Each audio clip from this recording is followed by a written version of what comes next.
네, 특별한 찬양으로 하나님께 영광을 돌려주신 우리 찬양대 모든 분들께 감사를 드립니다. 점점 더 수준도 높아지는 것 같고 인원도 느는 것 같습니다. 오늘 특별하게 이 안식일 우리 송영규 선생님 오랜만에 또 함께해서 정말 진심으로 환영하고 감사를 드리겠습니다. 여러분, 오늘 오후에 있을 어른이 성경학교 다시 한번 광고합니다. 우리 많은 분들이 참여해서 첫 스타트가 아주 은혜롭게 잘 진행될 수 있기를 바라고요.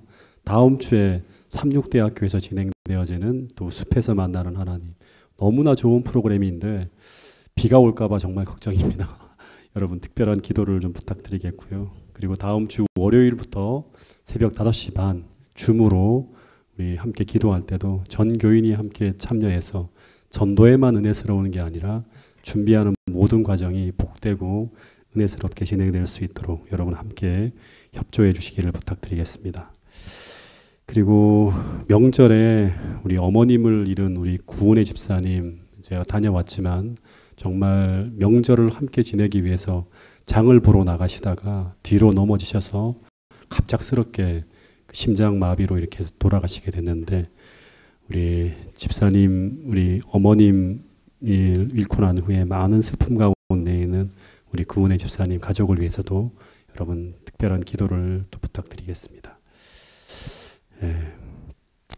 오래전에 나온 이 교과책을 보면 이런 예화가 나옵니다. 이분은 장로님이신데 직업이 의사입니다. 이 사람은 교회 중요한 사업마다 많은 돈을 기부하는 사람이었습니다. 그래서 많은 사람들이 이 사람을 존경하였고 훌륭한 그리스도인이라고 칭찬을 받으며 살아가는 그런 분이었습니다. 이분이 설교도 굉장히 잘했어요. 그래서 목사님이 부재 중일 때는 이 사람이 설교를 맡으면 굉장히 심오하고 감동적인 설교가 쏟아집니다. 그래서 많은 사람들이 이 장로님의 설교를 기대할 정도로 가끔씩 목사님이 좀 자리를 비웠으면 할 생각이 들 만큼 그렇게 설교를 잘하셨다고 합니다. 실제로 일어난 일입니다. 그래서 모든 사람들이 생각하기를 이분은 신실한 그리스도인, 다시 말해서 하늘에 아주 가까운 사람일 것이라고 모두들 믿고 있었습니다. 근데 어느 날 너무나 깜짝 놀랄 만한 일이 터지게 됩니다. 어느 안식일에 이 장로님이 결석을 합니다. 그래서 많은 사람들이 이 장로님이 휴가라서 아마 다른 교회에 출석했을 것이라고 생각하게 됩니다. 근데 충격스럽게도 이 장로님이 돌아가셨다고 하는 소식을 듣게 됩니다. 근데 더 충격적인 것은 이 장로님이 어느 해변이 내다보이는 굉장히 멋있는 이 본인의 콘도에다가 거기서 돌아가셨는데 경찰이 가서 보니까 기분 전환용 약물 과다 복용으로 사망한 채 발견됩니다. 이 기분 전환용 약물이라고 하는 것은 청소년들이 본드를 흡입하는 거와 똑같은 거예요. 더 충격적인 것은 이분이 돌아가신 그 침실에서 수십 개의 음란 비디오 영상과 잡지가 있는 것이 발견되어집니다. 이 교과책에 실린 거예요. 교회는 굉장히 큰 충격에 휩싸였고 특별히 그분을 본받고 싶어 했던 수많은 젊은이들이 큰 혼란과 충격에 빠졌다고 합니다. 근데 여러분, 이런 혼란과 충격은 초기 기독교 역사에서도 계속 등장하는 거예요. 유다 같은 인물도 모든 사람들이 존경하는 아주 훌륭한 사람이었죠. 근데 마지막에 이 사람이 어떤 사람인가가 드러납니다. 아나니아와 삽비라도 성령 충만하게 교회가 막 성장할 때 모든 사람들에게 존경받는 성령 충만한 지도자였는데 이 사람도 그렇지 않다고 하는 것이 다 드러나게 됩니다. 다시 말해서 그들 안에 담겨진 것이 믿음이 아니라 완전히 부패한 정신이라는 것이 드러날 때 교회는 큰 충격에 빠지는 것입니다. 그래서 초기 교회 당시에 이 야고보라고 하는 주의 형제 야고보가 이 서신을 쓰는데 이 사람이 최고 지도자였거든요. 야고보서 1장 18절부터 1장 27절까지의 내용에서 전부 다 믿음이 있다고 고백하는 수많은 사람들이 있지만 진짜 오늘 우리가 진리의 말씀으로 새롭게 태어난 사람이라면 그 사람은 자신이 참된 그리스도인임을 증명하는 세 가지의 변화된 표식을 지니게 될 것이라고 말씀하고 있습니다. 그 첫 번째 표식은 뭐냐 그러면 오늘 우리가 정말 진리로 얻어났다면 우리는 그 진리의 말씀을 듣기만 하는 것이 아니라 어떻게 한다? 순종함을 통해서 우리 안에 있는 그 믿음을 증명하게 될 것이라고 하는 거예요. 2장 전체의 내용이 다 그런 내용이에요. 1장에서 이 서론으로 이 얘기를 하고, 두 번째는 제가 한 번 전체 안식일 날 설교를 한 내용입니다. 두 번째는 오늘 우리가 진리로 거듭났다면 두 번째는 성령에 의해 통제된 입을 가지고 있을 거라고 하는 거예요. 야고보는 3장 전체를 통하여 그리스도인의 언어 생활에 대한 말씀을 합니다. 우리 안에 무엇이 담겨 있는지는 우리의 언어 생활을 통해 드러나게 된다고 하는 것입니다. 주님도 마음에 가득한 것을 뭐로 말한다? 입으로 말함이니라고 하면서 우리의 내적 변화는 우리의 언어 생활을 통해 드러나게 될 것이라고 말씀하고 있는 것입니다. 그 세 번째, 오늘 여러분들에게 1시간 동안 설교하게 될 이 주제는 그리스도인의 참된 표식 세 번째인데, 야고보서 1장 27절에 이런 말씀이 있습니다. 이 말씀은 같이 한번 읽어보겠습니다. 시작. 하나님 아버지 앞에서 정결하고 더러움이 없는 경건은 곧 고아와 과부를 그 환난 중에 돌아보고 또 자기를 지켜 새 속에 물들지 아니하는 이것이니라. 세 번째 표식은 뭐냐 그러면 하나님 아버지 앞에서 더 정결하고 더러움이 없는 경건입니다. 경건한 삶이죠. 이 경건이라고 하는 말은 이 어떤 뜻인가 하면 보통 세상 사람들이 생각하는 경건은요, 신앙심이 아주 깊다라고 하는 뜻이에요. 이 사람 참 신앙심이 깊다고 하면 경건하다고 합니다. 근데 초대 교회 시절, 초기 교회 시절 이 야고보가 말하는 경건에 대한 적합한 표현은 이 전체 내용과 이걸 쭉 살펴보면 이 하나님 닮은 모습으로 살아가는 거예요. 하나님과 아주 가깝게 지내면서 하나님 닮은 모습으로 살아가는 것이 바로 경건한 삶이라고 하는 거예요. 그러니까 하나님과 같은 마음을 품고 살아가는 삶의 열매가 바로 경건한 삶인데, 그 중에 한 가지가 뭐다? 고아와 과부를 그 환난 중에 돌아보는 것이라고 하는 거예요. 참된 그리스도인의 세 번째 표식은 우리 삶이 새 속에 물들지 않으면서 자아희생적인 순수한 사랑, 그리스도의 삶에 담겨진 그 사랑이 우리 삶을 통해 실천되어지는 것을 통해서 세 번째 표식을 갖게 된다고 하는 거예요. 이 세 가지를 다 가지고 있어야 돼요. 그래야지만 우리는 초기 교회 성도들이 경건하고 이 사람은 진리의 말씀으로 거듭났다고 하는 증거라고 하는 거예요. 여러분, 성경에는 두 가지의 경건이 있습니다. 두 가지의 경건. 디모데전서 3장 5절에 보면 그 하나는 경건의 모양만 있는 경건이고, 또 하나는 경건의 능력이 있어야지만 실천되어질 수 있는 경건이에요. 경건의 모양만으로 나타나는 경건은 사람의 행위로 꾸며낼 수 있는 경건이에요. 그래서 이 경건은 사람 앞에서만 나타나는 꾸며진 경건이에요. 그래서 사람들이 막 보여지는 교인들 앞이라든가 교회 앞이라든가 이렇게 사람들이 드러나는 장소에서는 아주 경건한 이게 살아가요. 근데 그 다음의 모습에서는 퀘스천 마크가 붙는 거죠. 예를 들면 체면이나 명예나 어떤 세속적 이익 때문에 사람들이 흉내내고 포장하고 모방하고 꾸며내서 나타나는 경건의 모습이에요. 근데 야고보가 말하는 사람 앞에서가 아닌 하나님 앞에서 정결하고 더러움이 없는 경건은 몇 마디의 말이나 어떤 포장된 행위로 꾸며낼 수 없는 경건이라고 하는 거예요. 다시 말해 경건의 능력이 없으면 실천할 수 없는 경건이에요. 즉 우리가 진짜 신앙인이 되지 않으면, 다시 말해 우리가 하늘과 연결되어 있지 않으면 절대 실천할 수 없는 경건이 바로 뭐냐 그러면 하나님 앞에서의 경건이에요. 그래서 이 주의 형제 야고보는 한번 스스로에게 물어보라고 하는 거예요. 너가 진짜 진리의 말씀으로 거듭난 사람이라면 너희 안에 이런 사랑이 들어오고 이런 은혜가 공급되고 있을 텐데, 그러면 너희 속사람이 어떻게 되면 변화되어질 거 아니에요. 그러면 너희 삶 속에서 이런 사랑이 실천될 수 있을 것이고, 그런데 만약 그렇지 않다면 너희의 거듭남을 다시금 점검해 보라고 말씀하고 있는 것입니다. 당시 이 사랑을 확인할 수 있는 시금석으로 야고보가 제시한 상황이 뭐냐 그러면 고아와 과부가 환난 중에 있을 때입니다. 그때 너희가 어떻게 행하는지를 통해서 그 사랑을 확인할 수 있을 것이라고 말씀하고 있는 것입니다. 여러분, 당시 고아와 과부는 어떤 사람들이죠? 오늘날도 물론 복지 제도가 잘 돼 있지만 오늘날도 참 힘들죠. 이 고아와 과부가 스스로의 힘으로 자립하기는 상당히 어렵습니다. 당시엔 더했죠. 스스로의 힘으로는 자립이 불가능한 사람들이에요. 근데 이들은 반드시 누군가의 돌봄이 필요한 대상들이에요. 사회적인 영향력이 거의 없고, 그리고 이들에게 도움과 친절과 관심을 베풀어도 이들에게서 돌아올 것이 별로 기대되지 않는 사람들, 당시 세상에서 철저하게 외면받는 사람들, 성경시대에 가장 불쌍한 사람들이 바로 고아와 과부였습니다. 주님이 너희가 신앙이 없는 사람이 아니라 그리스도가 너희 안에 모셔진 참된 그리스도인이라면, 당시 고아와 과부가 환난 중에 고통당하고 있을 때, 그때 너희들은 너희 것을 희생하여 이들을 아낌없이 도와주는 그런 무아적 사랑을 실천하게 될 것이라고 말씀하고 있는 것입니다. 주님은 이것을 통해서 우리 안에 그리스도인의 표식이 있는지 없는지를 확인하게 될 것이라고 말씀하고 있는 것입니다.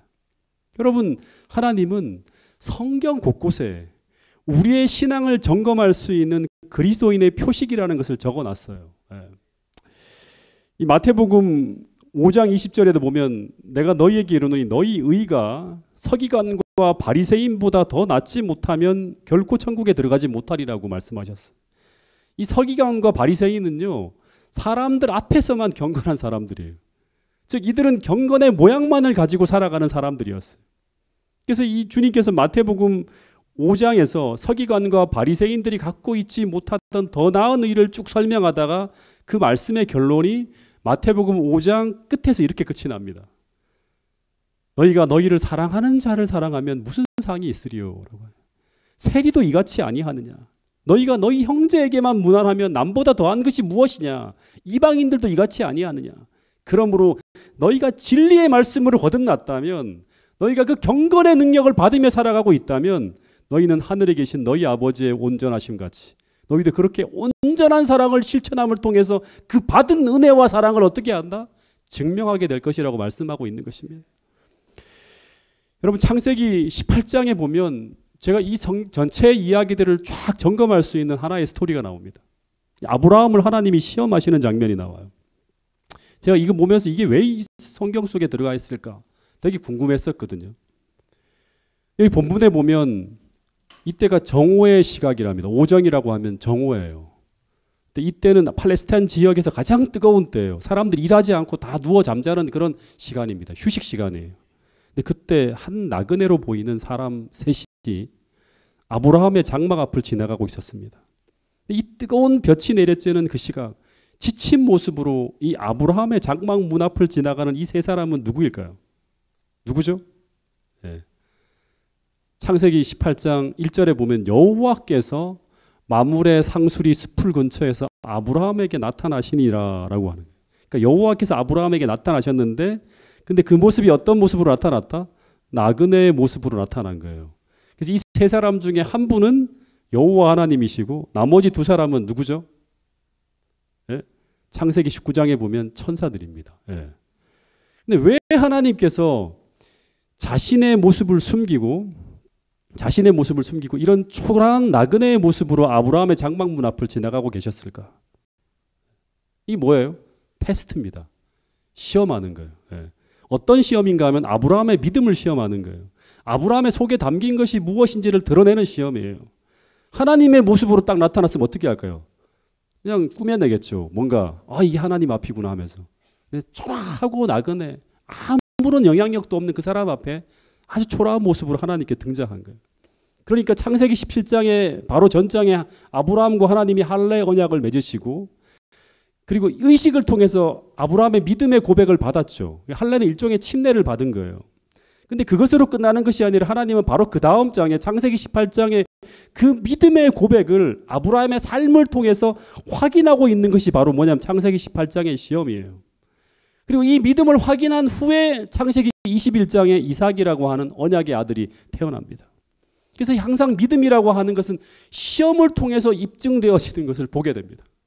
근데 왜 믿음은 시험을 통해서 입증되어져야 되는가? 하나님은 우리 속을 다 봐요. 우리가 말을 안 해도 우리 안에 뭐가 있는지 다 알아요. 그래서 이 믿음을 증명하는 시험의 과정이 하나님에게는 필요 없어요. 근데 성경에 보면 우리를 구원하는 과정은 하나님의 한 말씀으로 끝나는 것이 아니라 온 우주 거민 앞에 공의롭고 정의롭게 심판하는 과정을 거쳐서 우리를 구원을 하시는 걸 보게 됩니다. 왜냐하면 사단은 우리가 고백하는 그 믿음의 고백을 끊임없이 거짓이라고 참소하며 하나님께서 우리를 구원하는 것이 공의롭지 못하다고 주장하고 있기 때문에 이 계시록 12장에 나오죠. 그래서 하나님은 우리를 구원하기에 앞서서 우리의 믿음을 온 우주 거민 앞에 입증하는 일이 필요해요. 이것을 가지고 재림교에서는 뭐라고 하죠? 뭐라고 하죠? 재림전 심판, 조사 심판. 재림전에 벌어지는 하나님 믿노라고 고백하는 사람들을 심판하는 심판이라고 해요. 그래서 우리가 구원을 받든 멸망을 받든 언제나 우리 속에 있는 것이 드러나도록 시험하는 이 과정이 반드시 선행되어져야 한다고 하는 것입니다. 믿음은, 구원은 믿음으로 받지만 믿음은 행위로 나타나야 되는 거예요. 오늘 교과책에 나왔죠. 구원은 믿음으로 얻지만 그 믿음은 뭐를 통해서 나타나야 된다? 행위로 나타나야 된다고요. 우리는 믿음으로 구원받고 믿음의 행위를 통해서 심판받는다고 하는 거예요. 그래서 이런 말씀이 있죠. 계시록 20장 12절 죽은 자들이 자기들의 행위를 따라 책들에 기록된 대로 심판을 받았다고 합니다. 계시록 20장 13절 각 사람이 그들의 행위를 따라 심판을 받는다고 하는 이 말씀들이 이렇게 정리가 되어지는 거예요. 그래서 이 행위는 우리 속에 있는 그 믿음을 증명하는 행위인데, 근데 문제는 성경을 보면요, 하나님께서 이 믿음의 행위를 시험하시는 장소나 시간은 대부분 우리가 이것이 시험이라고 전혀 생각할 수 없는 아주 사소한 일상의 모습을 통해서 우리 안에 있는 믿음이 있는지 없는지를 드러나게 하신다고 하는 거예요. 다시 말해서 우리가 아주 편하게 무장해제하고 편하게 주고받는 대화, 아주 사소하게 스치듯 행하는 행동 하나, 이 모습을 통해서 우리 속에 있는 것이 정말 무엇인지를 확인하는 거예요. 그래서 우리가 진짜로 우리 속사람이 진짜 변하지 않으면, 우리가 진짜로 하나님의 것이 되지 아니하면 절대로 꾸며낼 수 없는 것이 바로 믿음이에요. 정말 참 믿음이 아닌 가짜 믿음이나 사이비 믿음을 가지고서는 절대 통과할 수 없는 것이 바로 하나님의 심판이라고 하는 걸 기억해야 됩니다. 진짜 변하지 않으면 안 되는 거예요. 진짜 여러분 속에 참 믿음이 없으면 통과할 수 없는 것이 바로 뭐냐, 그럼 하나님의 테스트예요. 사입이나 가짜를 가지고는 절대 통과할 수 없는 거예요. 하나님께서 우리의 삶을 통해서 진짜 확인하시고자 하시는 것은 딱 하나예요. 그것은 그 사람이 완전 무결한 신앙인가 아닌가가 아니라 그 사람이 진짜 믿음을 가지고 살아가는 사람인지 아니면 신앙인인 척 흉내만 내고 있는 사람인지를 보고자 한다고 하는 것입니다. 다시 말해 그 사람이 진짜 참 믿음을 가지고 겸손하게 하나님 앞에 머리 숙이며 날마다 회개하며 진실한 믿음을 가지고 사는 사람이라면 그 사람은 비록 연약할지라도 반드시 구원을 받고 하나님의 인정을 받게 되어 있습니다. 그러나 그 사람이 아무리 열심히 뭔가를 행하고 포장하고 꾸미고 하더라도 그 안에 하나님이 거하시지 않으면 그 사람은 구원받지 못합니다. 그 중에 하나가 뭐다? 언어 생활이고, 두 번째는 무엇이다? 거듭남을 통해 담겨진 하나님의 사랑, 예수 그리스도의 사랑, 자기 희생적 순수한 사랑을 실천하는 것이라고 하는 것입니다. 이 아브라함이 이걸 보여주는 거예요. 하나님이 믿음의 모본인 아브라함에게 이걸 보여주는 거예요. 이 아브라함이 자신의 장막 문 앞에 쫙 나그네 세 사람이 자신의 집 앞을 지나가는 것을 보게 됩니다. 근데 이때 아브라함이 이 모습을 보자마자 텐트 위에 누워 있다가 막 달려나가서 몸을 땅에 굽히고 절하고 어떤 말을 하는가 하면 18장 3절에 보면 내 주여라고, 초라한 사람이, 아브라함은 어떤 사람인가 하면 여러분 그냥 가족 중에 뭐 한 아버지 정도 생각하면 안 돼요. 1000명 가까운 자기 부하들만 준비되고 훈련된 병사만 318명을 거느리고 있는 한 1000여 명의 그 사람을 거느리고 있는 족장입니다. 족장. 왕이에요, 왕. 예. 근데 이 사람이 이 초라한 나그네 세 사람을 보자마자 달려나가서 내 주여 내가 주께 은혜를 입어 싸우면이라고 표현했는데, 이 표현이 뭐냐 그러면 윗사람이나 존경하는 사람에게 말할 때 사용되어지는 표현이에요. 그러니까 인사말부터 극존칭을 쓰면서 극진하게 이들을 향해서 이런 요청을 합니다. 아무런 대가도 필요 없이 이들을 향해서 뭐라고 하는가 하면 그냥 지나가지 마시고 자신이 꼭 시원한 물을 드릴 테니까 제발 발을 씻으시고 시원한 나무 그늘에 좀 쉬시다가 그 쉬는 사이에 제가 떡과 우유를 가지고 올 텐데 그 떡을 드시고 난 이후에 원기를 회복하고 떠나시기를 간청하는 거예요. 이 모습은 무슨 나그네를 대하는 것이 아니라 진짜 아주 굉장히 높은 외교사절이라든가 아니면 하나님을 대하듯 이렇게 이 나그네를 섬기고 있는 거예요. 이 모습이 어떤 모습인가 하면 아브라함의 일상적인 삶의 모습이라고 하는 거예요. 다시 말해 이것은 그가 이 나그네가 여호와인 줄 미리 알고 꾸며낸 모습이 아니라고 하는 거예요. 일상적인 삶의 모습이라고 하는 거예요. 그러면서 떠오른 장면이 뭐냐 그러면 마태복음 25장의 양과 염소의 비유였어요. 거기 보면 예수님이 영광의 보좌에 앉으시고 세상을 두 무리로 나눈 후에 구원받은 무리는 우측에, 구원받지 못한 무리는 좌측에 위치하게 하신 다음에 두 무리를 심판하는 장면이 나옵니다. 그런데 구원받은 무리에게 이런 말씀을 해요. 너희는 내가 줄일 때 먹을 것을 주었고, 목마를 때 먹였고, 헐벗었을 때 입혔고, 나그네 되었을 때 영접하였고, 병들었을 때 돌보았다고 하는데, 근데 이들이 하는 말이 뭐냐 그러면 우리가 언제 그렇게 했느냐고 물을 때 그때 주님이 하시는 말씀이 뭐예요? 같이 읽어보겠습니다. 마태복음 25장 40절 말씀입니다. 시작. 임금이 대답하여 가라사대 내가 진실로 너희에게 이르노니 너희가 여기 내 형제 중에 지극히 작은 자 하나에게 한 것이 곧 내게 한 것이니라 하시고, 내 형제 중에 지극히 작은 자 하나에게 행한 그것이 곧 나에게 행한 것이라고 하는. 그리고 그렇게 행하며 살아간 그 사람들을 주님은 모두 내가 그 믿음을 확인한 사람들이라고 하시면서 우측편에 세워서 구원을 받게 하는 거예요. 그 좌측편에 있는 심판받은 무리들도 이들이 세상에서 악하다고 평판받는 사람들이 아니었습니다. 이들은 모두 교회를 다니고 있었고 믿음으로 산다고 공언하는 무리였습니다.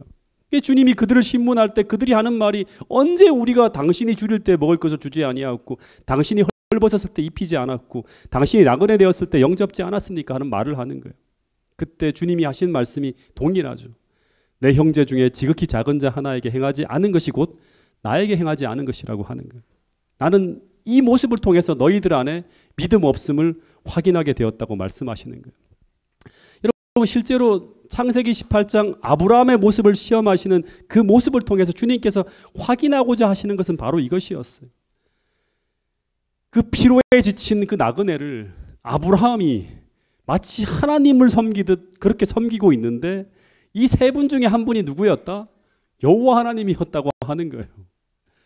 여러분 그런데 이 모습을 왜 하나님은 창세기 18장에 기록해 놓았을까요? 이런 말씀이 있어요.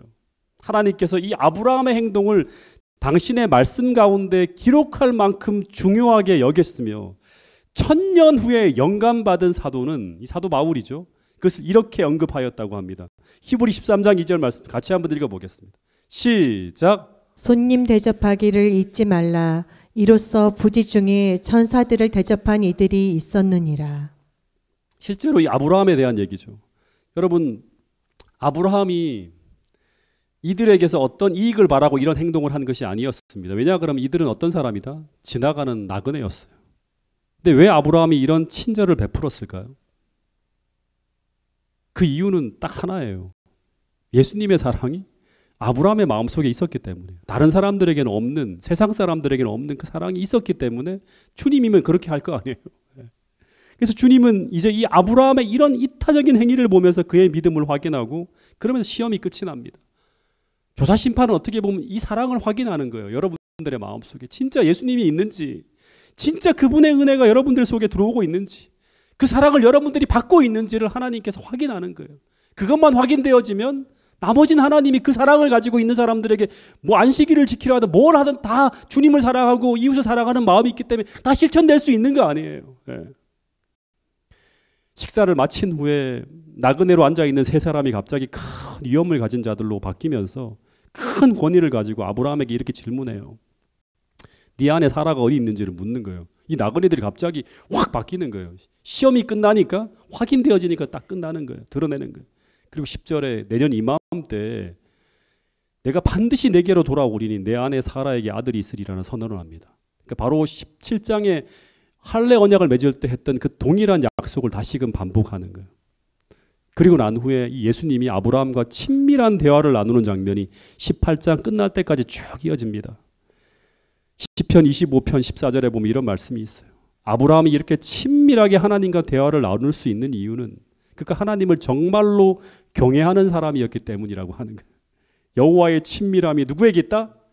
하나님을 진심으로 경외하는 자들에게 있다고 하는 거예요. 근데 아브라함이 하나님을 정말로 경외하는 사람이라는 걸 어떻게 알 수 있을까? 그것은 바로 아브라함이 이 초라한 나그네를 어떻게 대하는지를 보면 알 수 있다고 하는 거예요. 하나님 앞에서 정결하고 더러움이 없는 경건은 하나님을 경외하는 사람들은 어떻다? 이런 사랑이 그 안에 담겨 있다고 하는 거예요. 아브라함이 초라한 모습으로 지나가는 그 나그네를 그가 지극정성으로 섬기는 이 모습을 통해서 하나님은 아브라함이 갈대아 우르를 떠나 25년간의 신앙생활을 통해 그가 정말 어떤 믿음을 가진 사람으로 변화되었는지를 온 우주 앞에 공개하고 있는 거예요. 오늘 우리는 그런 마지막 재림전 심판을 통과하게 될 사람들이 바로 여러분과 저라고 하는 거예요. 마찬가지로 성경을 보면 예수님이 이 땅에 오시는 사건은 모든 이스라엘 백성들을 신앙을 심판하는 사건이었다고 말씀하고 있습니다. 그래서 예수님이 이 땅에 오실 때 어떤 모습으로 오셨죠? 왕이나 귀족으로 오시지 않고 초라한 인간의 모습으로 오신 거예요. 가장 초라한 모습으로. 그 이유는 그것은 이스라엘 백성들에게 일종의 시험이었고 심판이었어요.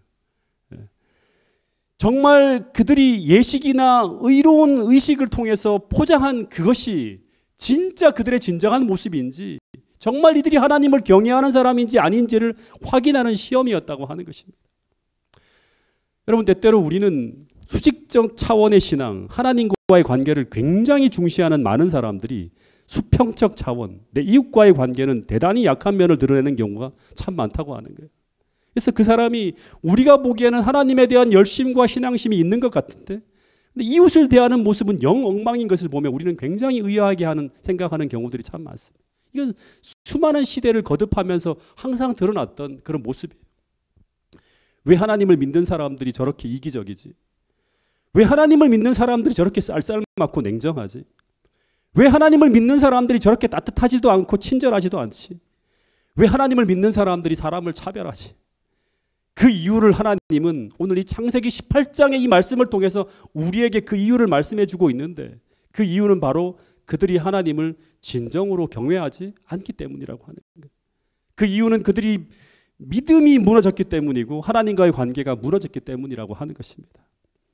그래서 오늘 우리가 하나님과 어떤 관계를 유지하며 살고 있는지를 알고 싶다면, 그렇다면 하나님은 오늘 우리에게 내가 내 이웃을 어떻게 대하고 있는가를 통해 확인하라고 말씀하고 있는 것입니다. 먼저는 내 가장 가까운 이웃인 내 남편을 어떻게 대하고 있는지, 내 자녀를 어떻게 대하고 있는지, 내 부모를 어떻게 대하고 있는지, 그리고 이 교회 성도 한 사람 한 사람을, 그리고 더 나아가서 내가 속한 직장 동료와 내 이웃들을 내가 어떻게 대하고 있는지를 통해서 우리가 하나님을 어떻게 공경하고 있는지를 확인해 보라고 말씀하고 있는 것이 바로 오늘 제가 여러분들에게 드리는 이 말씀이에요. 이것이 무너져 있다면 아무리 그 사람이 안식일을 철저히 지키고 교회를 위해 열심히 봉사하고 있다 하더라도 그는 믿음이 없는 사람이고 하나님을 사랑하지 않는, 하나님과의 관계가 무너져 있는 사람이라고 하는 것을 입증하는 것이라고 말씀하고 있는 것이. 제가 이 말씀을 성경 전체를 통해 다 여러분들에게 수도 없이 가르쳐 줄 수 있습니다. 누가복음 10장에 보면 선한 사마리아인의 비유에서 예수님은 참된 그리스도인이 어떤 사람인가를 아주 분명하게 설명해 주셨어요. 그 비유를 통해 말씀하신 참 그리스도인은 어떤 사람인가 하면, 상황은 유대인이 여리고를 지나가다가 강도를 만나 피 흘리며 쓰러져 있었어요. 그러니까 어떻게 보면 환난 중에 있는 거죠, 유대인이. 어떤 한 사람이. 근데 이 상황에서 첫 번째로 시험되어진 사람이 누구인가 하면 모든 예식을 집례하는 제사장이라는 직분을 가진 사람이었는데, 이 사람은 하나님을 경외하는 사람이라고 말은 하지만 실제로는 하나님을 경외하는 사람이 아니었어요. 그토록 말씀을 듣고 전하는 사람이었지만 이 사람은 그리스도가 없는 사람임을 입증합니다. 더하여 교회에서 열심히 봉사하는 레위인도 마찬가지로 그리스도의 사랑이 담겨 있지 않은 자로 판명되어집니다. 그러면 누가 참된 그리스도인인가? 누가복음 10장 36절부터 37절에 이런 말씀이 나옵니다. 사마리아인의 행위를 주님께서 이렇게 평가했어요. 같이 한번 읽어볼까요? 누가복음 10장 36절부터 37절까지의 말씀입니다. 시작. 내 의견에는 이 세 사람 중에 누가 강도 만난 자의 이웃이 되겠느냐? 가로되 자비를 베푼 자니이다. 예수께서 이르시되 가서 너도 이와 같이 하라 하시니라. 예수님이 이 비유를 통해서 이런 말씀을 하시는 거예요. 참된 그리스도인은 사랑을 실천하며 자비를 베푼 사람이라고 말씀하셨는데, 근데 이 사랑은 그냥 사랑이 아니었죠. 선한 사마리아인의 비유의 핵심은 그 사마리아인 앞에 피 흘리며 죽어가는 그 사람은 어떤 사람인가 하면 사마리아인에게 아무런 관계도 없는 사람이었어요. 정확하게 말하면 이 사람에게 사랑을 실천해봤자 돌아오는 것은 경멸과 멸시와 조소밖에 기대할 게 없는 자신의 민족과 철천지 원수지간인 유대인이었습니다. 사랑을 실천해도 아무런 유익이 없는 그런 상황에서 이 사마리아인은 그 유대인이 환난 중에 쓰러져 있는 것을 보고 아무런 대가도 바라지 않고 하나님의 그 무화적 사랑과 자비를 실천했던, 베풀었던 사람이었어요. 그러니까 이 야고보서 1장 27절에 하나님 앞에서 정결하고 더러움이 없는 경건은 고아와 과부를 그 환난 중에 돌보고 하는데, 여기서는 그 고아와 과부가 피 흘리며 쓰러진 그 유대인이겠죠. 이들은 모두 내 곁에 있는 지극히 작은 자 하나인 것이에요. 근데 주님은 이들에게 사랑을 베푸는 그 사람이 진짜 하나님 백성이라고 말씀하셨어요. 근데 이 사마리아인은 이 사랑을 실천하려고 준비하고 있다가 이런 일을 했을까요? 그렇지 않고 그냥 지나가는 길에 그 강도를 보고 그런 사랑을 실천한 것입니다. 마찬가지로 아브라함도 이것이 시험인지도 모르고 그냥 장막문에 앉아 있다가 그 사랑을 실천하게 됩니다. 모두 꾸며낸 것이 아니죠. 여러분, 마태복음 25장에 마지막 심판날에 우리가 이런 질문을 합니다. 아니, 주님, 언제 주님이 병들었었고 언제 감옥에 갇혔고 언제 피곤한 길선이었습니까? 이런 질문을 하죠. 이때 예수님이 하시는 말씀이 뭐예요? 내 곁에 있는 지극히 작은 자 하나가 바로 나다라고 하는 거예요. 다시 말하면 하나님은 오늘 여러분 곁에 지극히 작은 자 하나의 모습으로 다가오신다고 말씀하고 있는 거예요. 다시 말해, 때로는 나에게 도움이 필요한 불쌍한 나그네의 모습으로, 때로는 내 곁에 도움이 필요한 불쌍한 병자의 모습으로, 때로는 내가 뭔가를 사랑을 실천해야 될 그런 어떤 연약한 그런 모습으로, 남편이 될 수도 있고 자식이 될 수도 있고 우리의 부모가 될 수도 있고 어떤 모습인지 모르지만 내가 진짜 가장 절실한 사랑을, 자아희생적인 사랑을 베풀어야만 하는 그런 사람으로 우리 곁에 다가올 수 있다고 하는 것입니다. 근데 그들을 우리가 어떻게 대하는가 하는 모습을 통해서 우리는 우리 안에 담긴 사랑을 확인할 수 있게 된다고 말씀하고 있는 것입니다. 오래전에 제가 한 교회에서 목회를 할 때 사택으로 정기적으로 오시는 한 분이 계셨어요. 이분은 금요일 저녁만 되면 딱 그 시간만 되면 와요. 근데 그리고 또 한 번은 주중에 한 번 부정기적으로 한 번 오실 때도 있어요. 근데 그때마다 이제 뭘 드렸는데 그분이 그거를 이제 계속 정기적으로 받으시니까 정기적으로 찾아오는 거예요. 근데 오실 때마다 우리 성주 엄마가 매번 안식일에도 오세요. 내일 오세요. 내일 오시면 더 많은 것들을 드릴 수 있어요 하고 이야기하는데, 이분이 그 말을 들으면 들은 채 만져요. 이분이 오시는 날이 잦아지면서 제가 이제 좀 나서서 좋은 관계를 한번 맺고 그 다음 성경을 좀 가르쳐 드려야겠다 생각을 하고는 제가 이분에게 집이 어디세요 하고 물어봤어요. 근데 그분이 들은 채 만지 않은 거예요. 제가 그 다음에 성경 공부를 한번 저랑 해보실래요 하고 물었더니 대뜸 하시는 말이 뭐냐 그러면 짜증나 하면서 굉장히 신경질적으로 저한테 반응하는 거예요. 제가 충격을 받았어요. 그리고 난 후 이분이 제가 인사를 해도 쳐다보지도 않고 마치 저를 투명인간 취급을 하는 거예요. 성주 엄마하고만 얘기를 하는 거예요. 그 다음부터는. 어떤 날은 와서 성주 엄마가 반찬과 음식을 좀 드리면 그러면 반찬보다 오늘은 과일이 없냐고 과일을 달라고 해요. 주는 것마다 감사하다라고 하는 말은 한마디도 하지 않고 마치 윗사람이 조공을 요구하는 것처럼 저에게 이제 요구하는 거예요. 그럼 정기적으로 그냥 드려야 돼요. 어떤 날은 집사님들과 같이 식사를 하는데 식사 시간에 와서 이 집사님들이 밥과 같이 식사하라고 하면서 밥을 드리면 이분이 반찬을 이렇게 먹다가 반찬을 타박을 합니다. 왜 반찬이 하나같이 맛이 없냐고 하는 거예요.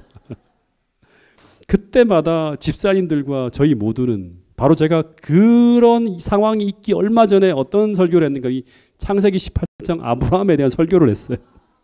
사람들이 전부 다 이분이 여호와의 천사일지 모른다는 생각을 하면서 어떻게든 더 사랑해 보려고 막 몸부림을 치는 거예요. 전부 다. 예.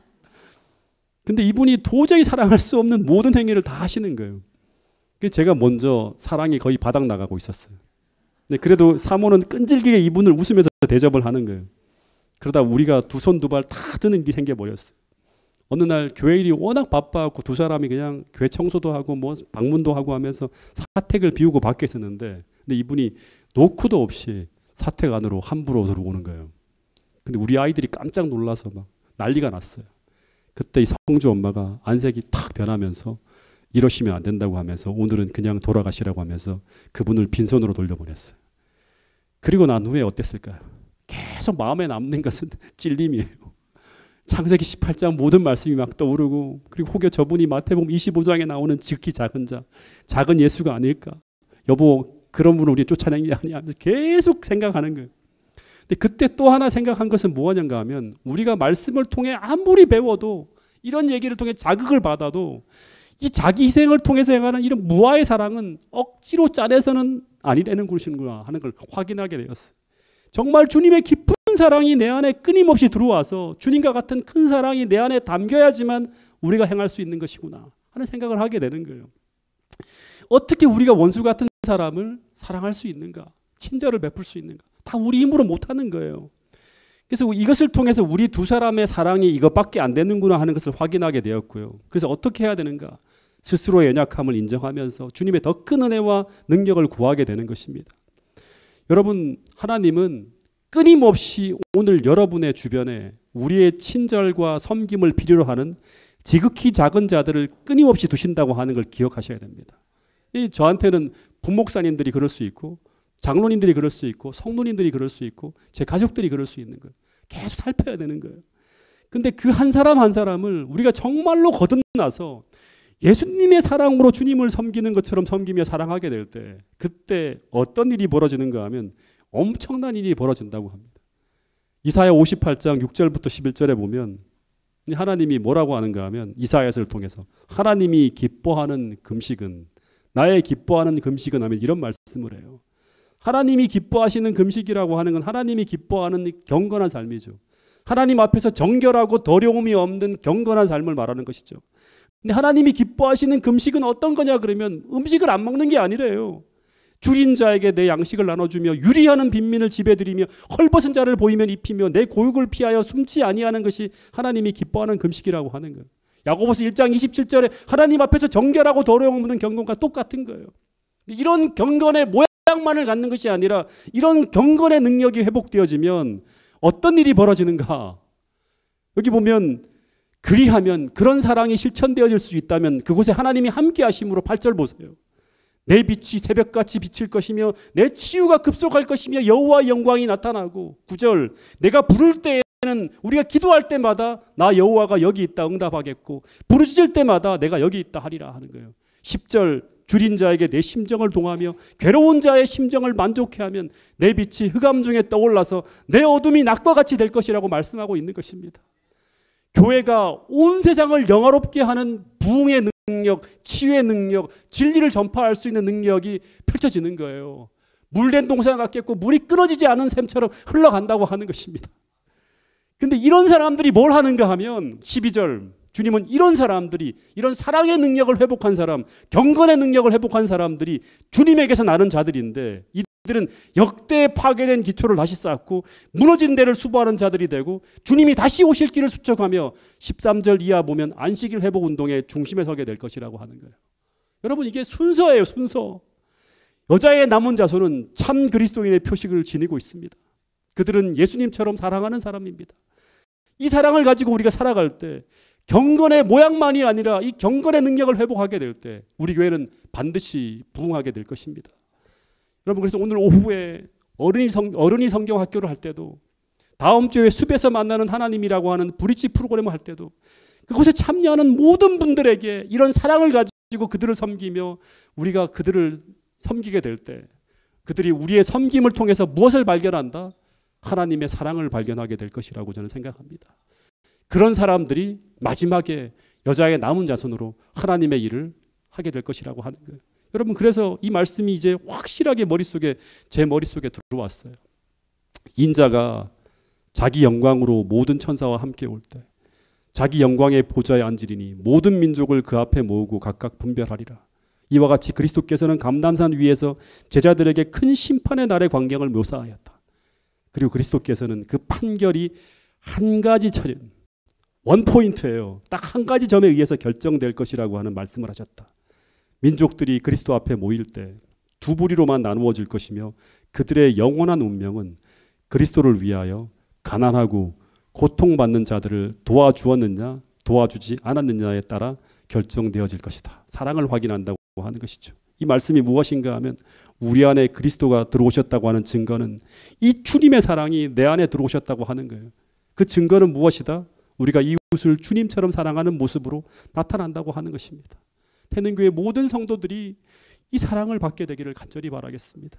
이 풍성한 사랑이 내 안에 더 풍성하게 거할 수 있도록 주님께 구하고 그 사랑을 가지고 교회를 섬기고 이웃을 섬기고 영혼들을 섬길 수 있는 그런 성도들로 거듭나는 그런 성도들이 가득한 교회가 태능교회가 될 수 있기를 간절히 바라고요. 그 사랑을 한 주간의 기도회를 통해서 끝없이 우리 하나님 앞에 간구하는 태능교회 모든 성도들이 되어서 그 다음 주에 펼쳐질 전도회가 정말 영혼으로 가득 찬 정말 하나님이 선교하시는 그런 놀라운 그런 역사가 펼쳐지는 한 주간의 우리 전도회가 될 수 있기를 간절히 바라면서 오늘 말씀을 줄이도록 하겠습니다.